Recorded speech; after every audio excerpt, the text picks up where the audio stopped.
G'day everyone, welcome to this episode of Skippy RC. This episode we're going to start the build on the Tamiya Grass Hopper. Alright, let's get into it.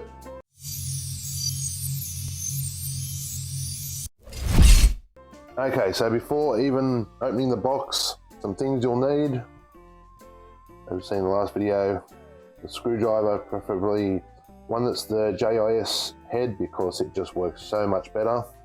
You'll probably need a pair of pliers at some point. They're handy to have anyway for just about any kit build. A pair of side cutters, nice and sharp, and also preferably a sharp hobby blade just to clean up anything that you may miss with side cutters from removing plastic parts from the tree.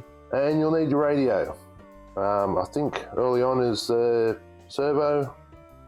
So here's one that I've picked out. I got these on a bargain from eBay. 4 of these servos for what was like $30, which is really cheap, and see how they go if they're worthy.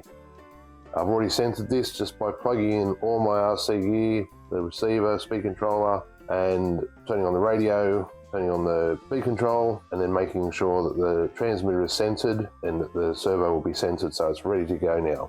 I also have a plastic tray that you'll see through the build. This has come from packaging. I've had this for many years. It's just a good sized tray for being able to put all the different bags of the parts in and have them there ready to go. You can just stick the card in the back so you can see which one's A and B and so on. So something like that is also handy. You can just use also, you know, like a soup bowl or a small bowl like that to hold the parts. It's much better.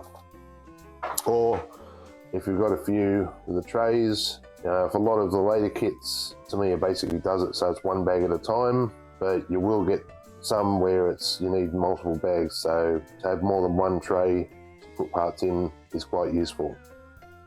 Alright, get this open and we'll start at step 1. Alright, got the manual out. Go through all the warnings like I said, there's all the bits you'll need. Hook them up, make sure everything's centered. Okay, so this is where we'll begin. Get it right on there. So step 1. Hopefully you can see this well enough. It's hard to get it all in shot. Basically doing this step here, we'll need to get some parts out.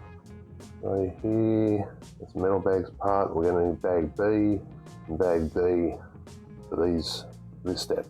That's bag B, bag D, and the metal parts bag. We have a box wrench in it. So you're also going to need a grease tube, which is in this bag. Plus we'll need the spur gear, so we need that bag, and we need gears. We'd also normally need the bushing bag. As I said, I'll be using bearings from Plague Bearings, as I do in all my builds now. I need 1/850, and then I believe it's 9 1150s. I'm going to use some of these sealed ones, where it's on the outside and inside the gearbox. Use the metal shielded ones. As long as you get a set, it's going to make my life much easier.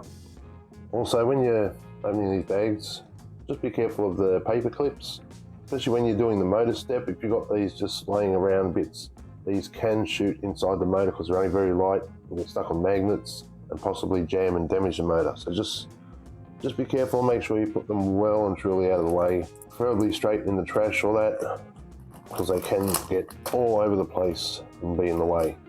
And so this one, just need the spur gear, like the other gears. We will need this tube of grease. Looks like we need from there from now. The rest of that one away. Okay, so for this step, I'm going to need one 850 bearing, the only one that's needed for the kit. Also going to need some 1150s.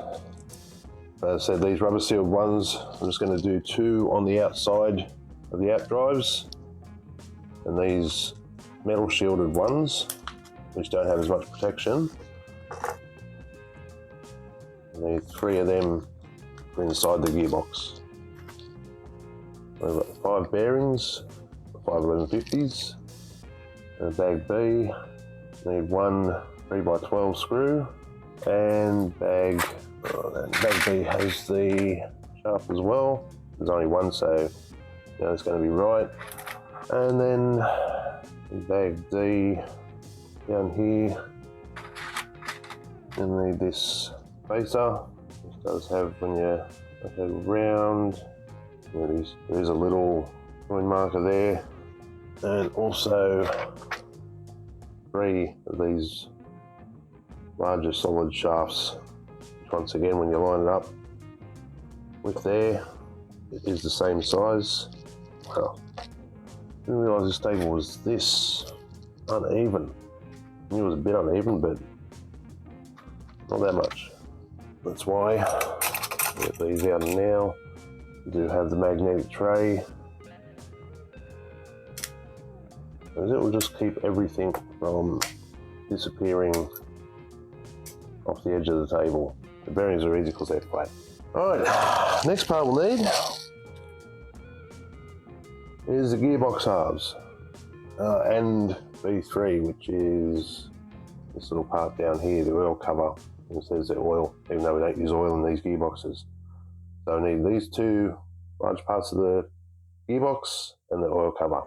Now if you watch the BT01 build, you know, just to keep this nice and flat against the part you're chopping. 1.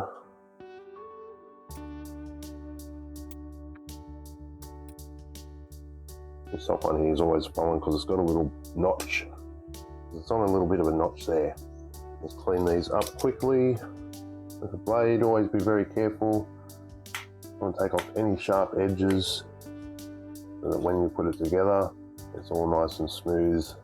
And this, doing it like this, comes from basically a background of modelling. When I was young, I just loved anything that involved putting stuff together.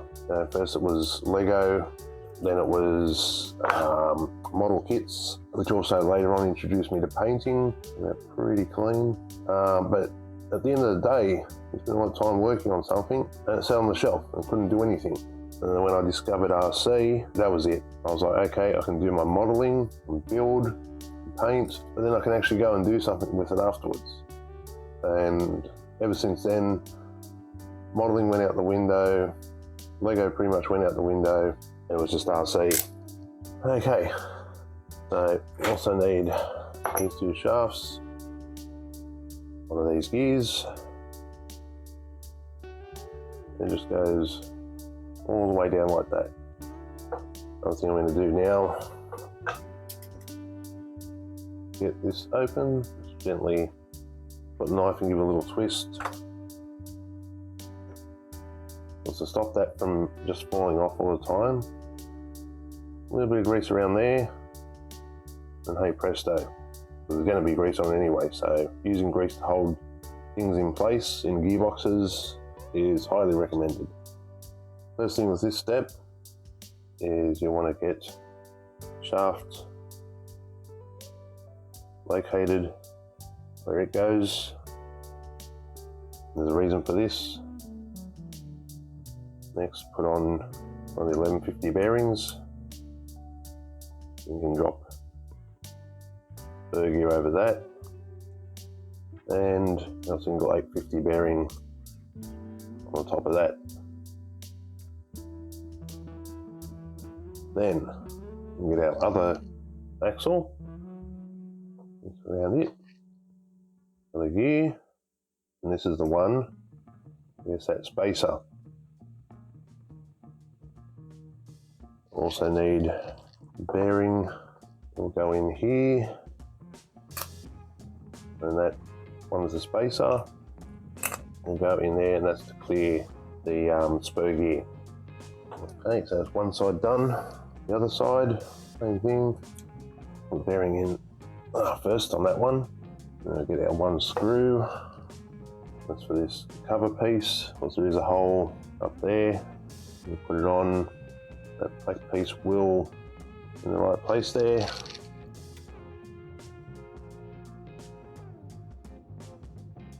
Attach that. Also place the sealed bearing on the outside of this one and drop in the other shaft. Also get that other bearing and put it in there. That one generally seems to pop in fairly easy on this side. Okay, and the last bit of this step is actually to assemble the diff. You need the main gear and the 3 plastic gears to go inside it. And once again, hold things in place easier. Put a bit of grease over the hole. When the thing goes in, it'll give it a bit of lubrication for in there, plus it will hold the shaft so it doesn't just fall out and go everywhere.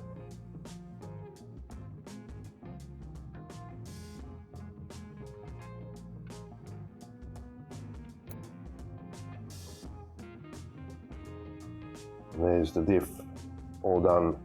Okay, and that is the end of step 1. Like and subscribe if you want to see the rest of this build, as next video we'll continue with step 2, which will be putting the gearbox together.